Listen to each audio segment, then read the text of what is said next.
ಆಚೆ ಬರ್ತಿರ್ಬೇಕಿದೆ ಕೈ ಇಟ್ಕೊಂಡು ಬಂದರೆ ಎಲ್ರಿಗೂ ಮಾರಲ್ ಅಂತ ಹೇಳ್ತಾ ಇದ್ರು. ಅವತ್ತು ಲಾಯರ್ ಕೂಡ ಸಾಕಷ್ಟು ಜನ ಮಾತನಾಡಿದ್ರು. ಅವರಿಗೂ ಒಂದು ರೀತಿ ಮಾದರಿ ಎಲ್ಲ 5 ದಿವಸ ಆದಮೇಲೆ ಒಬ್ರಿಗೊಬ್ಬರು ಮುಖ ನೋಡ್ಕೊಳ್ಳಲ್ಲ. ಅದೇ ನೀವು ನೋಡಿ ಖುಷಿ ಆಯಿತು ಅಂತ ಎಲ್ಲರೂ ಖುಷಿ ವ್ಯಕ್ತಪಡಿಸಿದ್ರು. ಸೊ ಇಡೀ ಸೋಷಿಯಲ್ ಮೀಡಿಯಾ ನೀವು ಇದ್ರ ಬಗ್ಗೆ ಖುಷಿ ವ್ಯಕ್ತಪಡಿಸಿದ್ರು.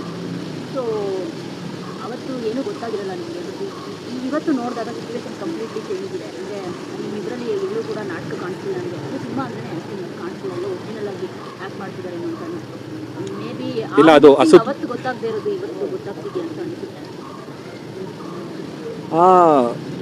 ಆ ಡಿಸಿಷನ್ ಮಾಡೋದಿದೆಯಲ್ವಾ, ಅದು ಸುಮ್ಮನೆ ಏನೋ ಹೋಗು ಅಂತ ಅಂಗಡಿಲಿ ಬಟ್ಟೆ ತೊಗೊಂಡಂಗಲ್ಲ.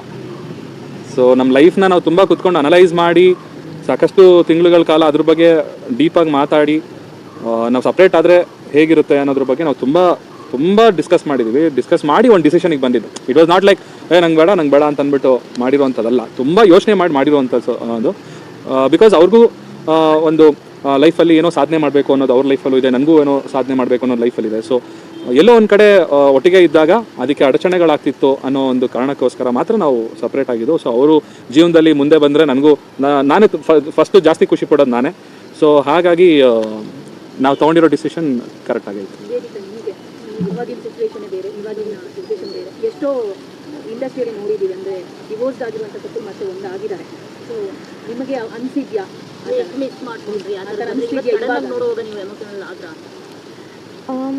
ಒಬ್ವಿಯಸ್ಲಿ ಎಮೋಷನಲ್ ಆದೆ.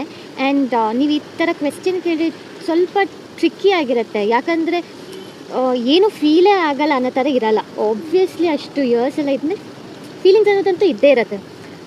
ಬಟ್ ಐ ಡೋಂಟ್ ಥಿಂಕ್ ಅದು ಬೇರೆ ಕಪಲ್ಸ್ ಬಗ್ಗೆ ಅದು ನನಗೆ ಗೊತ್ತಿಲ್ಲ. ಮೇ ಬಿ ಅವರಲ್ಲಿ ಇನ್ನೂ ಒಂದು ಒಬ್ರಿಗೊಬ್ರಿಗೆ ಪ್ರೀತಿ ಇದೆಯಲ್ಲ ಜಾಸ್ತಿ ಇತ್ತೇನೋ, ಅದಕ್ಕೆ ಒಂದಾಗಿರ್ಬೋದು. ಬಟ್ ನಮ್ಮಲ್ಲಿ ಅಷ್ಟು ಕಂಪ್ಯಾಟಬಿಲಿಟಿ ಇರಲಿಲ್ಲ. So obviously I don't think ಅದು ನೆಕ್ಸ್ಟ್ ಫ್ಯೂಚರೆಲ್ಲ ರೀಕನ್ಸೈಲ್ ಆಗ್ಬೋದು.